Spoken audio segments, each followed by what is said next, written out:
Good morning, everyone. Welcome to today's presentation.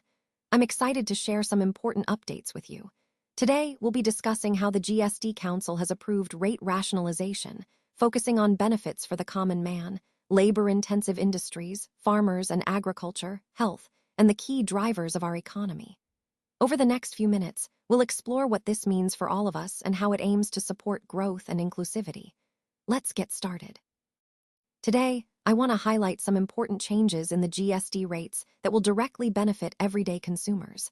We've seen a reduction in GST from 18% or 12% down to just 5% on a wide range of common items. These include essential household products like hair oil, toilet soap bars, shampoos, toothbrushes, and toothpaste. So, basic personal care and hygiene products will now be more affordable for everyone. Additionally, the GST on items like bicycles, tableware, kitchenware, and other household articles has also been reduced to 5%. This means that everyday essentials used in our homes will cost less. Another significant change is the reduction of GST from 5% to nil, meaning 0%, on products like ultra-high temperature milk, prepackaged and labeled China or paneer. This move will make nutritious dairy products more accessible. Furthermore, all kinds of Indian breads, whether it's chapati, roti, paratha, or paratha, will now be taxed at a 0 rate. This is a big step towards making staple foods more affordable for everyone. Overall, these reductions aim to ease the cost of everyday essentials, making life simpler and more economical for common consumers. Let's talk about a significant change in tax policy that directly impacts the agricultural sector. The GST rate has been reduced from 12% to just 5% on a wide range of agricultural goods. This includes essential machinery like tractors, which are vital for farm operations. It also covers agricultural, horticultural, and forestry machinery used for soil preparation, cultivation, and other key activities. Furthermore, this reduction applies to machinery used for harvesting and thrashing, such as straw or fodder balers, grass or hay mowers, and even composting machines. The goal here is to make crucial equipment more affordable for farmers, thereby supporting their productivity and sustainability. Overall, this move aligns with our broader theme of empowering farmers and boosting agricultural growth by easing financial burdens. It's a positive step toward making agricultural machinery more accessible, which can ultimately lead to increased efficiency and better yields. Today, I want to highlight a significant change in the GST rates that can impact both consumers and the industry.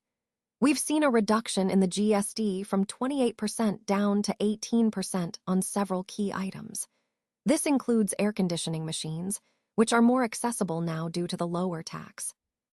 Additionally, all TVs that are about 32 inches or smaller are now taxed at 18%, making smaller screens more affordable. Dishwashing machines also fall into this reduced rate category, which could encourage more households to adopt modern appliances. For vehicles, the GST reduction applies to small cars and motorcycles with engine capacities of 350 cc or less. This change aims to make these vehicles more affordable and could boost sales in this segment. Overall, this reduction in GST is part of a broader effort to make essential and modern appliances, as well as smaller vehicles, more accessible to consumers, aligning with our goal to boost economic activity and improve living standards. Let's discuss some important changes in the GST rates related to healthcare. First, the GST on 33 life-saving drugs and medicines has been reduced from 12% to nil, making these essential medicines more affordable. Similarly, for 3 other life-saving drugs used specifically for treating cancer, rare diseases, and other severe chronic conditions, the GST has also been brought down from 5% to nil. In addition, the GST on all other drugs and medicines has been lowered from 12% to 5%. This broader reduction aims to ease the financial burden on patients across a wide range of medications. Moving on to medical apparatus and devices, the GST rate has been cut from 18% to 5% for various tools used in medical, surgical, dental, or veterinary procedures, as well as for physical or chemical analysis. This reduction will help in making advanced diagnostics and treatment tools more accessible. Finally, medical equipment and supplies like wadding, gauze, bandages, diagnostic kits, reagents, and blood glucose monitoring systems, including glucometers, will also see their GST reduced from 12% to 5%. Overall, these reductions are part of our ongoing efforts to improve healthcare affordability and accessibility, ensuring that essential medicines and medical devices are within reach for more people. Let's talk about some of the recent GST rate changes that are quite significant for the auto sector. First, the GST on small cars and motorcycles up to 350cc has been reduced from 28% to 18%. This is a positive move, making these vehicles more affordable for consumers.